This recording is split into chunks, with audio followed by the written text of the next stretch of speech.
Gama Rustam کی آواز مجھے پھر خیالوں کی دنیا سے حقیقت میں کھینچ لائی. کاکا اب دیر نہیں کرنی چاہیے. میں چونکا. استاد کیا ٹائم ہو گیا؟ اس نے میری بات کا جواب نہ دیا اور کھڑے ہو کر مجھے گلے لگا لیا. میرے تیرے راستے یہاں سے الگ ہوتے ہیں، چل جا، تیرا رب رکھا. فرط جذبات سے میرا گلا رند گیا. استاد میں تمہارا شکریہ کیسے ادا کروں؟ میں نے اس کا ہاتھ تھام کر کہا. وہ ہنسا. بندے کو بندے کا شکر گزار نہیں ہونا چاہیے، شکر کرنا چاہیے اس سونے رب کا جو زندگی کے وسیلے بناتا ہے. پھر کب ملو گے استاد؟ اس نے انگلی اوپر اٹھائی. جب اسے منظور ہوا، جس نے ہمیں پہلی بار ملایا تھا. چل اب جا، اور ہاں میری بات یاد ہے نا؟ میں نے اقرار میں سر ہلایا اور اسے بائیں رخ پر آباد نئے شہر کی جانب نشیب کا فاصلہ طے کرتے دیکھتا رہا. نیچے پہنچ کے اس نے پلٹ کر دیکھا اور ہاتھ ہلایا. میں نے تصور کی آنکھ سے اس کی بڑے بھائی جیسی پرشفقت حوصلہ دینے والی مسکراہٹ کو محسوس کیا اور پھر وہ تاریکی میں گم ہو گیا. ریلوے کے پل سے نیچے اس وقت بھی اکا دکا گاڑیاں پرانے شہر کی طرف سے آتی تھی اور دوسری طرف نکل جاتی تھیں. گھنٹہ گھر کی طرف سے میں نے ٹن ٹن کی وہ مدھم آوازیں سن کر اندازہ کیا کہ رات کے 2 بجے کا وقت ہے. سنبھل کے قدم جماتا میں نیچے اتر گیا. اب میری آنکھیں اندھیرے میں دیکھنے لگی تھیں. کسی نامعلوم وجہ کی بنا پر سڑک کی روشنیاں گل تھی. یہ میرے لیے اچھی بات تھی. مجھے خود کو چھپائے رکھنے کے لیے اندھیرے کی ضرورت سب سے زیادہ تھی. میری سب سے پہلی فکر اپنے اس لباس فاخرہ سے نجات حاصل کرنے کی تھی، جس پر 1 2 3 کے ہندسے اتنے نمایاں تھے کہ کسی تعارف کے بغیر ہی میرے بارے میں سب کچھ بتا دیتے تھے کہ میں کون ہوں، کیا کرتا ہوں اور کہاں سے آیا ہوں. لیکن 1 2 3 کا نمبر نظر آنے سے پہلے ہی میرے 4 خانے والا لباس ہر نگاہ کو متوجہ کر سکتا تھا. ایک بار میں نے یہ سوچا کہ اس لباس رسوائی سے لاکھ درجے بہتر ہوگا کہ میں اسی لباس قدرت میں نظر آؤں جس میں 27 سال پہلے اس دنیا میں وارد ہوا تھا. کوئی دیکھ بھی لے تو زیادہ سے زیادہ مجھے دیوانہ اور مجذوب سمجھے گا. یہ تو نہیں ہوگا کہ مجھے پکڑ لے اور واپس وہیں پہنچا دے جہاں سے میں جان کی بازی لگا کے نکلا تھا. اپنے اس ارادے پر عمل کرنے سے پہلے ہی تانگا اسٹینڈ کی جانب مجھے پہلا گھر وہ ملا جس کے صحن کی دیواریں میرے اپنے 6 فٹ کے قد سے ذرا ہی اونچی تھیں. ہاتھوں کے زور پر اپنا وجود اٹھا کے میں نے دیوار پر سے جھانکا تو مجھے ایک چھوٹا سا ویران صحن نظر آیا جس میں لمبائی کے رخ پر باندھی گئی ڈوری پر کچھ کپڑے سوکھنے کے لیے ڈالے گئے تھے. دیوار پکی تھی اور اس بات کا امکان نہ تھا کہ میرے بوجھ سے کوئی اینٹ اکھڑ کے ہاتھ میں آ جائے تو پہلے میں ہی بھت سے نیچے گروں، پھر اینٹ مجھ پر اور وہ لگ جائے میرے سر پر تو میں بے ہوش. ہوش آئے تو میں وہیں ہوں جہاں سے ہتھیلی پر جان رکھ کر نکلا تھا. پھر کوئی پوچھ رہا ہو کہ بھیا کون ہو، اور میں یادداشت کے چلے جانے سے سب کی صورت دیکھ کر خود اپنے آپ سے یہی سوال کرتا نظر آؤں. نہ جانے کتنی فلموں میں ایسا ہو چکا ہے. چنانچہ میں نے احتیاط سے وہ دیوار عبور کی اور خاموشی سے دوسری طرف کے صحن میں اتر گیا. ڈوری پر ملے جلے کپڑے پھیلے ہوئے تھے. ان سے میں نے اندازہ کیا کہ گھر میں 2 بچے ہیں، ایک لڑکا اور ایک لڑکی. پھر ان دونوں کو پیدا کرنے والی ماں کے کپڑے بھی نظر آ گئے جو میرے کسی کام کے نہیں تھے. میں لڑکی ہوتا تب بھی انہیں استعمال کرنا مشکل تھا. ان کی چوڑائی میں 2 عام لڑکیاں سما سکتی تھیں. اس کے ساتھ ہی مجھے سائز میں اتنا ہی بڑا دوسرا مردانہ جوڑا ملا جو یقیناً شوہر نامدار کا تھا. میری نظر اپنے مقابل 2 کمروں کے بند دروازوں پر بھی رہی جہاں سے کسی بھی وقت کوئی نمودار ہو جاتا تو جیل کے سائرن سے بلند تر آواز میں خطرے کا سائرن بجا دیتا، جس کی گونج ابھی تک میرے کانوں میں محسوس ہوتی تھی. وہ شلوار قمیص میرے سائز سے خاصے بڑے تھے. انہیں پہن کر میں آسانی سے چل پھر نہیں سکتا تھا. اس مشکل کا حل بھی مجھے فوراً سوچ گیا. میں نے یہ کپڑے اپنی سرکاری وردی پر چڑھا لیے. اس کے 3 فائدے ہوئے. ایک تو لباس مجھے زیادہ ڈھیلا نہ رہا، دوسرا ڈبل لباس نے سردی کا احساس کم کر دیا، اور تیسرا سب سے بڑا فائدہ یہ ہوا کہ میں قیدی نمبر 1 2 3 کے بجائے عام شریف آدمی نظر آنے لگا. اس گھر سے باہر نکلنا آسان تھا. میں نے دروازہ کھولا اور زیادہ اہتمام کے ساتھ باہر نکل آیا. اب مسئلہ بس ایک باقی تھا. میرے پیروں میں جوتے نہیں تھے اور سردی میں سخت زمین پر چلنا میرے لیے مشکل ہو رہا تھا. میرے پیر پہلے ہی ریلوے کی پٹری پر دوڑنے سے زخمی تھے. اگر اس صحن میں کہیں مجھے اپنے پیروں کے سائز کے مردانہ جوتے نظر آتے تو میں انہیں بھی چرانے میں تکلف سے کام نہ لیتا. میرے قدم اب اپنی اگلی پناہگاہ کی طرف اٹھ رہے تھے جو زیادہ دور نہیں تھی. میری نظریں بائیں ہاتھ پر لطیف پارک کو دیکھ سکتی تھیں. اس کے آگے تانگا اسٹینڈ تھا، لیکن درمیان میں ایک پتلی سی سڑک لطیف پارک کی بیرونی دیوار کے ساتھ پرانی ٹائل فیکٹری کی طرف جاتی تھی. اس کے پیچھے کہیں وہ ویران حویلی تھی جو آصف زدہ کہلاتی تھی اور جن بھوتوں کا ڈیرا سمجھی جاتی تھی. سکھر کے شہر سے میرے بچپن کی یادیں وابستہ تھی. میرے نانا یہاں نہروں کے محکمے میں کسی اعلیٰ انتظامی عہدے پر فائز تھے. چنانچہ سکھر بیراج کی نہروں میں پانی کی روانی ان کی مرضی کے تابع تھی. دونوں کناروں کے کس نہر میں کتنا پانی چھوڑا جائے، کسے کم، کسے زیادہ اور کسے بالکل نہ دیا جائے، اس کا انحصار پانی کے خریداروں کی قوت خرید پر رہتا تھا۔ نذرانہ اچھا تو زمین اگلے سونا، نذرانہ نہیں تو پیاسی فصل سے کسان کو روٹی پہ میسر نہیں۔ وہ چاہے تو فرمودہ اقبال پر عمل کرے اور ہر خوشہ گندم کو جلا دے۔ اللہ میرے نانا مرحوم کی بخشش کرے نہ کرے، نواسے کو ان کے گناہ کا اعتراف کرنے میں کوئی شرم محسوس نہیں ہوتی کہ انہوں نے لاکھوں رشوت سے کھائے جو آج کے حساب سے کروڑوں سمجھے جا سکتے ہیں۔ ہماری رہائش لاہور میں شملہ پہاڑی کے قریب کسی ہندو کی چھوڑی ہوئی پرانی مگر بہت وسیع و عریض کوٹھی میں تھی۔ ہر سال موسم گرما کی چھٹیاں ہوتے ہی اماں میکے کے لیے رخت سفر باندھ لیتی اور ہم دونوں بھائی بڑے ذوق و شوق سے اس سالانہ جشن سیر و تفریح کی تیاری کرتے۔ نانا کو رہائش کے لیے دریا کے کنارے قدر بلندی پر ایک کوٹھی ملی ہوئی تھی جس کے برآمدے کا رخ دریا کی جانب تھا، مگر پیچھے کی سیڑھیوں سے اتر کر ہم گھنٹہ گھر والی سڑک پر آ جاتے تھے۔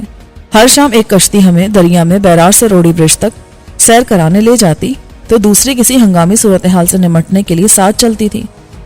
دونوں کے ملا ماہر تیراک اور غوطہ خور تھے، چنانچہ دریا کے سرکش روانی سے ہماری زندگی کو لاحق خطرات نہ ہونے کے برابر تھے۔ کبھی ہم بنسی اور ڈور سے کوئی چھوٹی سی مچھلی پکڑنے میں کامیاب ہو جاتے تو یوں خوش ہوتے جیسے کسی ویل کا شکار کیا ہو۔ ہماری خدمت اور ہر فرمائش پوری کرنے کے لیے نوکر چاکر موجود رہتے تھے اور یہ ممکن نہ تھا کہ نانا کے لاڈ سے بگڑنے والے نواسوں کو ماں کی ممتا سدھار سکے۔ میں شاید چھٹی جماعت میں تھا کہ نانا کا انتقال ہوا، انہیں کسی نے قتل کرا دیا تھا۔ ہماری سالانہ عیاشی اور شہزادگی ختم ہو گئی، لیکن اس وقت کی آوارہ گردی نے مجھے اس پرانے شہر کی سڑکوں اور گلی محلوں سے متعارف کرا دیا تھا، اور 15-16 سال گزرنے کے بعد بہت کچھ بدل گیا تھا، لیکن بہت کچھ میری یادداشت میں محفوظ تھا۔ تاہم اس وقت میں نے یہاں کسی کی پرآسیب حویلی کا کوئی قصہ نہیں سنا تھا۔ پرانی ٹائل فیکٹری بھی یاد ماضی ہو گئی تھی، یہ شاید تقسیم سے پہلے یہاں ہوگی۔ اب سارا علاقہ نو تعمیر شدہ مکانوں سے بھر گیا تھا۔ میری سمجھ میں نہیں آتا تھا کہ میں کس سے اس حویلی کا پتہ پوچھوں۔ نہ گلی میں کوئی نظر آ رہا تھا، نہ کسی گھر میں روشنی تھی، اور نہ یہ ممکن تھا کہ میں دستک دے کر کسی کو سوتے سے جگاؤں اور اس سے بھوتوں والی حویلی کا پتہ معلوم کروں جو میرے لیے گاما رستم کے مطابق آج کی رات سب سے محفوظ پناہ گاہ ثابت ہو سکتی تھی۔ میں نے پیچھے کی پرپیش گلیوں میں گھوم کر دیکھا، لیکن میں ہر بار وہیں پہنچ جاتا جہاں سے چلا تھا۔ اس وقت جب میں مایوسی اور جھنجھلاہٹ سے خوف اور پریشانی میں مبتلا تھا اور یہ سوچ رہا تھا کہ اب مجھے حویلی کا خیال چھوڑ کے پناہ کے لیے کوئی اور ٹھکانہ دیکھنا چاہیے، حویلی اچانک مل گئی۔ یا شاید اس حویلی نے بھوتوں سے خود بھی غائب ہو جانے کا ہنر سیکھ لیا تھا، ورنہ یہ کیسے ممکن تھا کہ میں گنی چنی گلیوں میں سرگردہ رہا اور حویلی مجھے دکھائی نہ دی۔ حویلی 6 منزلہ تھی، اس کے 2 حصے مکمل تھے اور تیسرا نصف حصہ بھی بنا ہوا نظر آ رہا تھا۔ گاما رستم کی فراہم کردہ معلومات کے مطابق یہ حویلی تقسیم سے بھی 50 برس پہلے کسی لالا کاشی رام نے تعمیر کرائی تھی، جن کے بحری جہاز بمبئی سے عدن تک چلتے تھے۔ حویلی کا ایک حصہ مندر جیسا نظر آتا تھا تو دوسرا مغل طرز تعمیر کا نمونہ تھا۔ یقیناً جب یہ بنی ہوگی تو اس کا حسن دیکھنے والوں کو مسحور کرتا ہوگا۔ اب یہ عبرت سرائے دہر تھی، اس کی ویرانی اور خستہ حالی اس کے ساتھ زمانے کے بے رحم سلوک کا منہ بولتا ثبوت تھی۔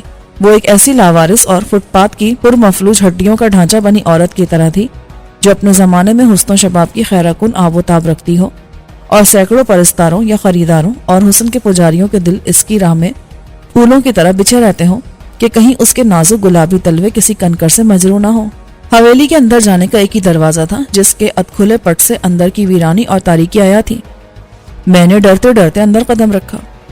مبہوس ہوا کے ساتھ میں نے ایک عجیب سی بو محسوس کی۔ یہ حویلی میں سکونت پذیر چمگادڑوں یا ویرانوں کے ساکن کسی الو کے خاندان کی بو تھی جو حویلی کو بطور ٹوائلٹ بھی استعمال کرتا ہوگا۔ میں خود الو کی طرح آنکھیں پھاڑ پھاڑ کے اندھیرے میں کچھ دیکھنے کی ناکام کوشش کر رہا تھا اور اندھوں کی طرح قدم آگے بڑھا رہا تھا۔ یہ تو ناممکن تھا کہ میں دروازے کے سامنے ہی ڈیرا ڈال دوں، اور یہ بھی ممکن نہیں تھا کہ میں ساری حویلی کا جائزہ لے کر اپنے لیے پسند کی کوئی جگہ تلاش کر سکوں۔ میرے ننگے پیروں کے نیچے مٹی دھول کے ساتھ خس و خاشاک بھی آ رہے تھے، جانوروں یا انسانوں کی وہ خوراک بھی جو ان کے جسم نے ہضم کرنے کے بعد خارج کر دی تھی۔ نہ جانے کہاں کوئی بلی کسی بلے پر غصے سے غرا کے اسے اپنی طرف بلا رہی تھی۔ عورت کی نامیں ہاں بھی ایسی ہوتی ہیں، میں نے سوچا اور منہ کے بل گرتے گرتے بچا۔ فرش پر نہ جانے کیا کچھ تھا، شکستہ اینٹوں کے ٹکڑے، کنکریاں، مٹی کا کوئی برتن۔ اچانک میں سامنے آ جانے والی دیوار سے ٹکرا گیا۔ اس وقت مجھے اپنی عقل پر غصہ آیا۔ اگر میں ذرا سا دور اندیش ہوتا تو گاما رستم سے ماچس ہی مانگ لیتا۔ بڑی آسانی سے میں کسی بھوت اور بھوتنی کے بیڈ روم میں کوئی محفوظ جگہ تلاش کر لیتا. وہ اپنی خلوت میں میری مداخلت کا کیوں برا مانتے جبکہ میں انہیں دیکھ ہی نہیں سکتا تھا. باہر سے کوئی موٹر سائیکل گزری. اس کی ہیڈ لائٹس کا تھوڑا سا اجالا پل بھر کے لیے اندر آیا، لیکن اس نے مجھ پر گرد و پیش کے منظر کو عیاں کر دیا. جہاں میں کھڑا تھا وہ ڈیوڑی قسم کی جگہ تھی. ایک بے چوکھٹ والے دروازے کا خلا میرے سیدھے ہاتھ پر تھا، دوسرا بائیں جانب. میں دائیں طرف والے در کے قریب تھا. اس میں سے گزرتے ہی میں نے ہاتھوں پیروں سے ٹٹول کے ایک صاف جگہ تلاش کی اور دیوار سے ٹیک لگا کے بیٹھ گیا. سکون کی پہلی سانس کے ساتھ میں نے گاما رستم کے بارے میں سوچا کہ وہ اس وقت کہاں ہوگا. گاما رستم اس کا اصل نام نہیں تھا. پہلے وہ صرف غلام محمد تھا جو لاہور میں بسنت روڈ کے ایک چھوٹے سے گھر میں پیدا ہوا تھا. لاہوری روایات کے مطابق گھر والوں نے بھی اسے گاما کہہ کر بلایا. جوانی میں اس نے دنگل دیکھے اور جیتنے والوں کو دیکھا جو پسینے اور کیچڑ میں ریتھڑے ہونے کے باوجود تماشائیوں کے کندھوں پر سوار ہو کے انعام میں دیے جانے والے طلائی گزر کو یوں لہراتے تھے جیسے انہوں نے رستم لاہور کا خطاب نہیں جیتا، سارا زمانہ جیت لیا ہو. گاما رستم زماں تھا، بھولو رستم پاکستان، باقی سب لوکل رستم تھے. گاما نے فیصلہ کیا کہ وہ بھی زور آور بنے گا. رستم لاہور ہوگا اور تقدیر نے یاوری کی تو رستم زماں ثانی. لیکن نہ جانے کیوں تقدیر نے یاوری نہیں کی. وہ اکھاڑے گیا، کشتیاں بھی لڑی، استادوں کی گالیاں اور مارے بھی کھائیں، لیکن رستم لاہور تو کیا، رستم گڑھی شاہو بھی نہ بن سکا جو لاہور کا ایک محلہ تھا جہاں وہ زور کرتا تھا. بس اس کے نام کے ساتھ رستم کا لفظ لگ گیا. پہلے یہ محض اظہار تمسخر تھا، پھر اس کے نام کا حصہ ہو گیا. گاما رستم سے میری ملاقات سکھر جیل میں قدم رنجا فرمانے کے بعد تیسرے روز ہوئی تھی، جب میں دن بھر کی مشقت اور ذلت کے بعد اکیلا بیٹھا ہچکیوں سے رو رہا تھا. اچانک کسی نے میرے قریب بیٹھ کے پر تمسخر لہجے میں پوچھا، کیا ہوا کاکا؟ کسی نے کی ہے تیری؟ یہ تو ہوتا ہی ہے. میں نے سر کو نفی میں ہلایا. کسی میں ہمت ہے؟ وہ ہنس پڑا. ہمت تو سب میں ہے، اور کیوں نہ ہو، تو ہے بھی تو بڑا چکنا. پہلے سب تیری طرح روتے ہیں، پھر عادی ہو جاتے ہیں، دوسروں کے ساتھ بھی وہی کرنے لگتے ہیں جو ان کے ساتھ ہوتا ہے. اپنی بکواس بند کرو اور جاؤ. دیکھ کاکا، روٹی ملنے کا ایک ٹائم ہوتا ہے. یہ ٹائم نکل گیا نا تو رات بھر بھوکا پڑا رہے گا، پھر کھانے کو کچھ نہیں ملے گا. بھوکے پیٹ آنکھ سے آنسو بھی نہیں نکلتے، اور اوپر سے کسی نے تیری. میں نے اسے نفرت سے دھکا دیا. تم کو اتنی فکر کیوں ہے میری؟ پتہ نہیں کیوں، تو مجھے کاکا لگتا ہے، چھوٹا سا کاکا جس کو ماں اسکول میں داخل کرا کے واپس گھر چلی گئی ہو. میں بھی ایسے ہی روتا رہا تھا پہلے دن. چل آ جا میرے ساتھ. شاباش اٹھ جا. نہ جانے اس کے لہجے میں کیا بات تھی کہ میں نے اس کا ہاتھ پکڑ لیا اور کھڑا ہو گیا. ہم کھانا لے کر لوٹے تو ایک دیوار کے ساتھ اکٹھے بیٹھ کر کھانے لگے. میں نے اسے غور سے دیکھا. وہ مضبوط جسم اور قد میں مجھ سے کچھ کم، لیکن عمر میں 8-10 سال زیادہ تھا. جیسا کہ بعد میں مجھے معلوم ہوا اسے موت کی سزا ہوئی تھی، مگر اسے یقین تھا کہ اس کی رحم کی اپیل منظور ہو جائے گی اور سزائے موت کو عمر قید میں بدل دیا جائے گا. نہ جانے کیوں یہ یقین رحم کی اپیل کرنے والے ہر قیدی کو ہوتا ہے. نام کیا ہے تیرا کاکا؟ اس نے کھاتے کھاتے پوچھا. چودھری فرید الدین. بس فرید ہی کافی ہے کاکا، ادھر کوئی چودھری نہیں. کس جرم میں آیا ہے؟ قتل کے جرم میں. مگر میں نے کوئی قتل نہیں کیا. چھوڑ یہ بات، جب ٹھپا لگ گیا قاتل کا تو آگے کوئی عدالت نہیں. یہاں سب یہی کہتے ہیں. میں نے تلخی سے کہا. تم بھی؟ ہاں میں بھی کاکا. مانتا کون ہے، اس لیے یہ بات کرنا بھی فضول ہے. سزا کیا ہوئی تھی؟ سزائے موت. یعنی اپنا تیرا ساتھ رہے گا پھانسی کے تختے تک؟ وہ ہنس کر بولا. معلوم نہیں کیوں وہ مجھ پر مہربان ہوا، لیکن آنے والے دنوں میں اس کا رویہ میرے ساتھ بالکل بڑے بھائی جیسا رہا. ایک ہفتے بعد مجھے اندر کی دیوار پر رنگ کرنے کی مشقت دی گئی، کیونکہ قیدیوں کی فلاح و بہبود میں دلچسپی رکھنے والی کوئی NGO اس جیل کا دورہ کرنے آ رہی تھی. مجھے ٹین کا ایک پرانا ڈبہ تھما دیا گیا. یہ کوکنگ آئل کا 5 لیٹر والا ڈبہ تھا جس میں اوپر 2 سوراخ کر کے تار سے ہینڈل بنا دیا گیا تھا. میں ایک سیڑھی پر چڑھا، دائیں بائیں جہاں تک میرا ہاتھ جاتا تھا برش سے زرد رنگ کا ڈسٹمپر پھیلا رہا تھا. جب رنگ ختم ہو جاتا تو میں نیچے اتر کے پیسٹ اور پانی ملا کر پھر آدھا ڈبہ بھرتا تھا. میں نے دیکھا میرے چاروں طرف میرے جیسے بہت تھے، کچھ حقیقی مجرم اور کچھ بنا دیے جانے والے. یہ سب ناقابل شکست سلاخوں، بے حس اور شفاف پہرے داروں اور برقی رو کی ہلاکت خیزی سے معمور خاردار تاروں کے اسیر تھے. یہ سب تھوڑے کو بہت سمجھنے کے پابند کر دیے گئے تھے. تھوڑی سی آؤٹنگ، تھوڑی سی روشنی، تھوڑی سی زندگی، انہیں اپنے مقررہ راشن سے بھی تھوڑا سا حصہ ملتا تھا، جسے سب بالآخر یہ لوگ کافی سمجھ کے قبول کرنے لگے تھے۔ ان کے پاس امید کا تھوڑا سا اجالا تھا، جس سے وہ خوف اور بے یقینی کے اندھیرے کا جال کاٹتے رہتے تھے۔ یہ تھوڑی سی خوشی اور تھوڑے سے خواب اور ان کی تھوڑی سی تعبیر مانگتے رہتے۔ ٹنڈے لاٹ کی اولاد! گدی پر پڑنے والے زبردست جھاپڑ نے میرے قدم اکھاڑ دیے۔ میں سامنے والی دیوار سے ٹکرایا۔ اس کے باوجود میرے رنگ کے ڈبے کو گرنے نہیں دیا، ورنہ شاید میرا رات کا کھانا بند کر دیا جاتا۔ کام میں غفلت برتنے سے بڑا جرم رنگ کا نقصان بن جاتا۔ دن میں خواب دیکھنے اور خیالوں میں گم ہو جانے کی سزا تھی۔ سزا دینے والا پرانا پاپی تھا، جس کے نامہ اعمال میں چوری، ڈکیتی، اغوا اور قتل جیسے سنگین جرائم تھے، مگر یہاں وہ مراد یافتہ اور معزز شمار ہوتا تھا، کیونکہ اس کے خیر خواہ باہر سے اندر کے حکام کو بڑی باقاعدگی سے ماہانہ نذرانے پہنچاتے تھے اور خطرناک لوگ تھے۔ میں رنگ کا ڈبہ لے کر دوبارہ سیڑھی پر چڑھا اور میرا ہاتھ میکان کے انداز میں پھر یوں چلنے لگا جیسے سوئچ آن کرتے ہی میں انسان سے کوئی مشین بن گیا ہوں۔ اس وقت گاما رستم کہیں سے نمودار ہوا۔ اس نے مجھے لات مارنے والے کو روک لیا اور بڑے دوستانہ انداز میں سے سگریٹ پیش کی۔ یہ لے، سگریٹ پی۔ اس نے عادت کے مطابق درمیان میں گالی فٹ کی۔ دیکھتا کیا ہے، باہر کی ہے۔ سگریٹ لینے والے نے ایک کے بدلے 2 گالیاں دی۔ وہ تو میں دیکھ رہا ہوں، مگر مقصد بتا اپنی ماں کے۔ رستم نے اس کی سگریٹ جلائی۔ یار، یہ جو نیا چوچا ہے نا، اس پر ذرا ہاتھ ہولا رکھ۔ کیوں؟ تیرے مامے دا پتر ہے۔ مامے کا نہیں، چاچے کا پتر ہے، چھوٹا بھائی ہے میرا، تو سمجھ لے۔ نیا آیا ہے نا، سالے کو باہر کی یاد زیادہ آتی ہے۔ ہم سب بلا دیں گے تیری ماں کے یار کو۔ وہ بولا، مگر میں نے محسوس کیا کہ اب اس کی دھمکی محض اپنی مونچھ اونچی رکھنے کی کوشش ہے۔ یہ ممکن نہیں تھا کہ گاما رستم کسی کو اپنا چھوٹا بھائی کہے اور وہ اس رشتے کو اہمیت نہ دے۔ رات ہونے سے پہلے میں ڈبہ لے کر اترا تو رستم پہلے سے نیچے کھڑا سگریٹ پی رہا تھا۔ دیکھ، یہ خیالوں میں گم ہونا چھوڑ دے کاکا، یہ اندر کی دنیا بڑی بے رحم ہے، یہاں سوتے میں بھی اچھے خواب دیکھنا جرم سمجھا جاتا ہے۔ میں کیا کروں؟ جب میں اسکول میں تھا تب بھی بہت مار پڑتی تھی، ماسٹر سوال کرتے تھے اور میں کھویا رہتا تھا اپنے خیالوں میں۔ میں ڈبہ رکھ کر اس کے ساتھ چلنے لگا۔ باہر کی سب اچھی عادتیں یہاں برائی میں شمار ہوتی ہیں۔ میں نے تو کہہ دیا سب سے کہ سختی نہ کریں، مگر میں کوئی جیل کا سپرنٹینڈنٹ نہیں ہوں۔ میرا سگا بھائی بھی ہوتا تو میں اسے بچا نہ سکتا۔ یہ تو بس اندر کی سیاست ہے، کسی اور کے لیے یہ مجھ سے رعایت لیتا ہے، ورنہ اس کی تو میں سب کے سامنے۔ حسب دستور اس نے اپنی گفتگو میں آدھی درجن سے زیادہ فحش الفاظ شامل کیے۔ میں نلکے پر ہاتھ دھوتا رہا۔ آخر کیوں مہربان ہو رہے ہو تم مجھ پر؟ کیا اس میں تمہاری کوئی غرض شامل ہے؟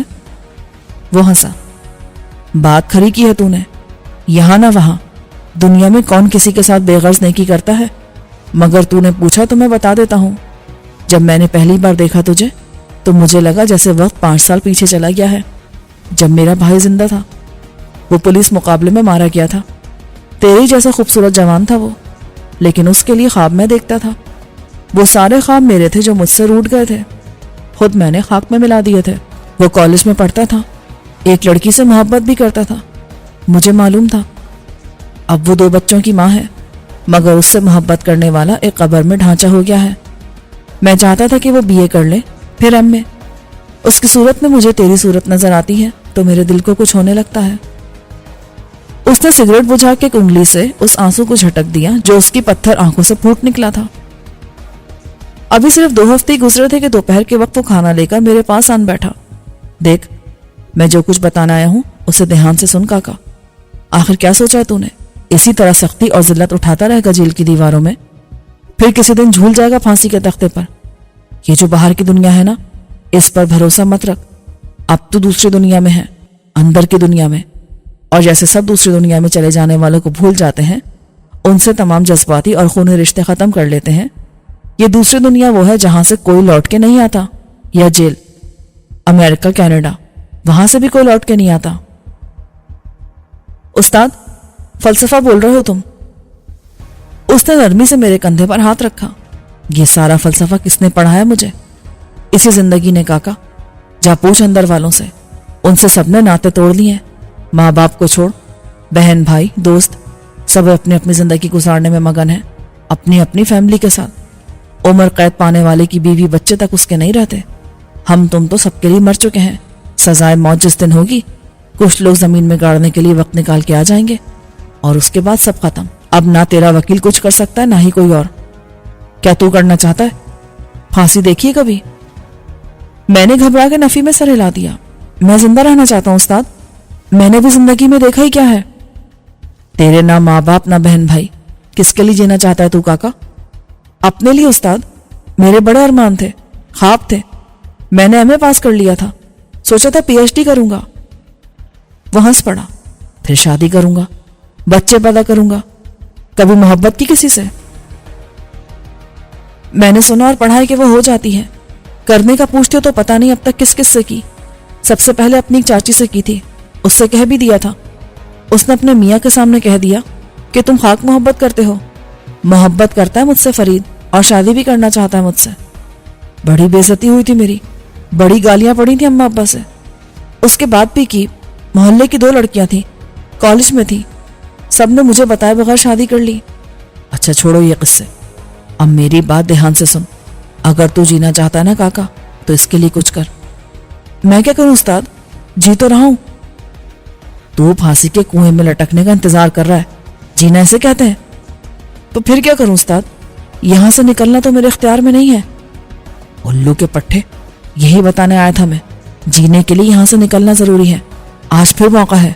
یہ تیرے لیے آخری موقع ہو سکتا ہے. 6 مہینے پہلے ایک شخص نے مجھ سے یہی کہا تھا، یہ تمہارے لیے آخری موقع ہے. اس شخص کو میں نے کبھی دیکھا نہیں تھا، اور میں نے اسے وہی جواب دیا تھا جو پہلے بھی دے چکا تھا. رستم نے جلتی سگریٹ کو میرے بازو سے چھوا تو میں اچھل پڑا. تو پھر کھو گیا نا اپنے خیالوں میں. میری طرف سے جہنم میں جا، میں یہاں بھونک رہا ہوں کتے کی طرح. میں نے اسے روک لیا. تم تو خفا ہو گئے استاد. I am sorry. وہ پھر بیٹھ گیا. بڑا بھائی بھی سمجھتا ہے، میری سنتا بھی نہیں ہے. میں جو کہہ رہا ہوں تیری بھلائی کے لیے کہہ رہا ہوں. تو بتاؤ مجھے کیا کرنا ہے؟ تجھے کچھ بھی نہیں کرنا کاکا، بس میرے ساتھ یہاں سے نکلنا ہے. سوچتا رہا تو وقت ہاتھ سے نکل جائے گا. میں بھی نکل جاؤں گا تو سر پر ہاتھ رکھ کے روئے گا. تیرا وہ حشر ہوگا یہاں کہ یاد کرے گا. جس دن کھڑا ہوگا پھانسی کے تختے پر، اس دن یاد آئے گا تجھے گاما رستم کیا کہتا تھا. میں سن رہا ہوں استاد. تم بولو، یہاں سے نکلنا کیا اتنا ہی آسان ہے؟ آج یا کل میں سب خود بخود ہو جائے گا کاکا. یہ تالے جو کسی چابی سے نہیں کھلتے توڑ دیے جائیں گے. یہ سلاخوں والا دروازہ تیرا راستہ نہیں روک سکے گا. تیری میری راہ میں کوئی دیوار حائل نہیں ہوگی. یہ سب کیسے ہوگا استاد؟ تم پاگل ہو گئے ہو کیا؟ میں نے تجھ سے پہلے کبھی جھوٹ بولا ہے؟ 2 بار پہلے بھی میں نے تجھے بتایا تھا. 2 موقع آئے تھے جب تو ہمت کرتا تو نکل جاتا، پر تو ڈر گیا. اس نے آخر میں وہ لفظ استعمال کیا جو بزدل کے معنی میں استعمال ہوتا ہے. میں نے خفت سے کہا، ڈر تو لگتا ہے نا استاد. ابھی تو امید ہے کہ میری اپیل منظور ہو گئی تو میں عمر قید کاٹ کے ایک دن رہا ہو جاؤں گا. اس کا مطلب ہے کہ تو خود کو مجرم سمجھتا ہے، اس لیے سزا کاٹنا چاہتا ہے نا؟ پھر میرے سامنے کیوں بکواس کی تھی کہ میں نے کوئی جرم نہیں کیا تھا؟ میرے بکواس کرنے سے کیا ہوتا ہے؟ چور وہ جو پکڑا جائے، مجرم وہ جس پر جرم ثابت کر دیا جائے. دیکھ، میں پھر یہ بات سمجھا رہا ہوں تجھے. کسی اپیل کی منظوری کے خیال میں نہ رہنا. زندہ رہنا تو زندگی کو داؤ پر لگا دے. ابھی وہ تجھے دہشت زدہ کر رہے ہیں، پھانسی سے ڈرا رہے ہیں تاکہ تو ان کی مان لے. میں ان کی بات کبھی نہیں مانوں گا. یہ بھی ہو سکتا ہے کہ وہ تیری اپیل منظور کرا دے. دیکھ لینا، تیرے مرنے کے بعد ان کے لیے بھی چانس نہیں رہنا. مگر تجھے عمر قید کی سزا ہو تو وہ کوشش جاری رکھ سکتے ہیں. تو ایسے عمر قید کاٹے کہ ہر روز مرنے کی دعا کرے اور ہر روز مرے. یہ جو ذہنی اور جسمانی تشدد ہوتا ہے نا کاکا، یہ آدمی کو اندر باہر سے ایسے توڑ پھوڑ دیتا ہے، جیسے تیزاب سخت ترین فولاد کو بھی گلا دیتا ہے. جس دن ان کو یقین آ گیا کہ تو کتے کی دم ہے جو سیدھی نہیں ہوگی، اسی روز وہ تجھے مروا دیں گے. انہی کے ہاتھوں جو تجھ پر تشدد کے سارے حربے آزماتے رہے تھے، وہ تجھے گولی مار دیں گے. وہ مجھے قتل کیسے کر سکتے ہیں؟ کیسے گولی مار سکتے ہیں؟ تو نہیں جانتا کاکا، باہر پولیس مقابلے میں ڈاکو کیسے مارے جاتے ہیں. میں نے سر ہلایا. اصل ڈاکو انہیں مارنے والے ہوتے ہیں، مگر وہ اپنی وردی میں پہچانے نہیں جاتے. بالکل ایسا ہی جیل کے اندر ہوتا ہے. یہاں بھی فرار کرانے کے ڈرامے ہوتے ہیں. ہاں، اصل مجرم فرار کرا دیے جاتے ہیں، تیرے جیسے مار دیے جاتے ہیں. مجھے ایک بات بتاؤ استاد، آخر انہیں سزا کیوں نہیں ہوئی جو قاتل تھے؟ سارا زمانہ جانتا ہے انہیں، تم بھی جانتے ہو. کوئی میری مانتا کیوں نہیں کہ وہ سب جھوٹ تھا جسے میرے خلاف سچ بنا کے ثبوت اور شہادت کے طور پر پیش کیا گیا؟ تو نے سچ کو عدالت میں پیش کیا تھا، 2 گواہوں کے کٹہرے میں آیا تھا. چھوڑ یہ ساری 1000 دفعہ کی کہی ہوئی باتیں. تیاری کر، آج یا کل رات میں کسی وقت جیل پر حملہ ہوگا. حملہ کرنے والے اپنے ساتھیوں کو چھڑانے آئیں گے. وہ سب ڈاکو ہیں. ان کو سزائے موت دی گئی ہے اور ان کی آخری رحم کی اپیل بھی صدر صاحب نے مسترد کر دی ہے. ان کے بلیک وارنٹ موصول ہونے والے ہیں. لیکن یہ جو ڈاکو ہوتے ہیں نا، یہ شریف آدمی کی طرح نہیں ہوتے. ان میں غیرت ہوتی ہے، وفاداری کا جذبہ ہوتا ہے، جان دینے کا حوصلہ بھی ہوتا ہے اور جان لینے کا بھی. وہ یاروں کے یار ہوتے ہیں. لیکن استاد، یہ ضروری تو نہیں کہ وہ کامیاب ہو. ان کا حملہ پسپا کر دیا جائے، وہ خود بھی مارے جائیں. جی تو چاہتا کہ کیسا جھانپڑ مانوں تیرے کہ تیری عقل ٹھکانے آ جائے. ابے افلاطون، ایم پاس گدھے. انہوں نے پکا بندوبست کیا ہے. انہوں نے سب کو خرید لیا ہے. پہرے داروں سے جیلر تک سب کو فرض شناسی کی منہ مانگی قیمت ادا کر دی ہے. جیل کے سارے حفاظتی انتظامات اور محافظوں کے تمام مہلک ہتھیار سب ان کے لیے غیر مؤثر ہو جائیں گے. ہر طرف سے گولیوں کی بارش ہوگی مگر انہیں خراش تک نہیں آئے گی. جب وہ آئیں گے اور پھر اپنے ساتھیوں کو لے کر نکل جائیں گے تو انہیں سارے راستے صاف اور محفوظ ملیں گے. پھر بھی جیل پر مسلح حملے کا ڈرامہ ضرور ہوگا. وہ بھی خوب گولیاں اور گولے چلائیں گے، لیکن اس آتش بازی کے مظاہرے سے زرخریدوں کی نوکری محفوظ رہے گی. آئی سمجھ؟ یہ سب تم کیسے جانتے ہو؟ مجھے فرشتے بتا دیتے ہیں کاکا. یہ فرشتے بھی اندر ہی ہیں، قیدیوں کے روپ میں. جیل کے اندر شاید تو ہی ہے جسے کچھ نہیں معلوم، ورنہ سب ایک دوسرے کو بتا رہے ہیں. کیا بتا رہے ہیں؟ یہی کہ آج کل میں حملہ ہوگا. جن کے لیے موت کی سزا کا دن بھی مقرر ہو گیا وہ خیر و عافیت کے ساتھ اپنی زندگی کی طرف لوٹ جائیں گے. میں نے بے وقوفوں کی طرح پوچھا، اگر ایسی بات ہے تو پھر یہ جیل کے حکام یہ کیا کر رہے ہیں؟ میرا مطلب ہے کہ سودا تو انہوں نے چوری چھپے کیا ہوگا نا. کسی کے سامنے پیسہ تو نہیں لیا ہوگا اور نہ ہی کوئی بات کی ہوگی. انہیں ڈر نہیں لگتا کہ ان کا راز فاش ہو گیا تو؟ گاما رستم نے افسوس سے سر ہلایا. تو گویا تو نے پڑھ لکھ کے سالے، اس سے تو اچھا تھا کہ ہماری طرح جاہل رہتا. ابے یہ عقل کیا کتابوں میں ملتی ہے؟ یہ یہاں ہوتی ہے کاکا، یہاں. اس نے اپنے سر کو انگلی سے بجایا. اور یہ ورثے میں ملتی ہے، تجربے سے ملتی ہے. ان دیواروں کے پیچھے کچھ تو قیدی ہیں اور کچھ جواری. ویسے ہم سب جواری ہیں اور زندگی ایک جوا ہے جس میں ہار جیت ہوتی رہتی ہے. ان قیدیوں میں جیلر صاحب نے اپنے جاسوس بھی چھوڑ رکھے ہیں. وہ سب کی باتیں سن رہے ہیں اور ان سب کے نام جیلر صاحب کو لکھوا رہے ہیں جو حملے سے فائدہ اٹھا کے فرار ہونے کا سوچ رہے ہیں. کچھ پہلے سے ان کی نظر میں ہے جو فرار کی ناکام کوشش کر چکے ہیں یا فرار کے منصوبے بناتے رہتے ہیں. یہ سب جواری ہی تو ہیں جو زندگی کو داؤ پر لگا کر آزادی حاصل کرنا چاہتے ہیں اور اس میں کوئی حرج بھی نہیں سمجھتے کہ جوئے میں زندگی ہار جائیں. کچھ لوگ جوا نہیں کھیلتے. ہاں ہوتے ہیں تیرے جیسے افلاطون. وہ موقع ملنے کے باوجود نہیں بھاگتے. یہ سوچتے رہ جاتے ہیں کہ وہ بھاگ کے جائیں گے کہاں. پکڑے گئے تو واپس اسی قید خانے میں. ان کے جرم میں ایک اور سنگین جرم کا اضافہ ہو جائے گا. سزا کی میعاد اور بڑھ جائے گی.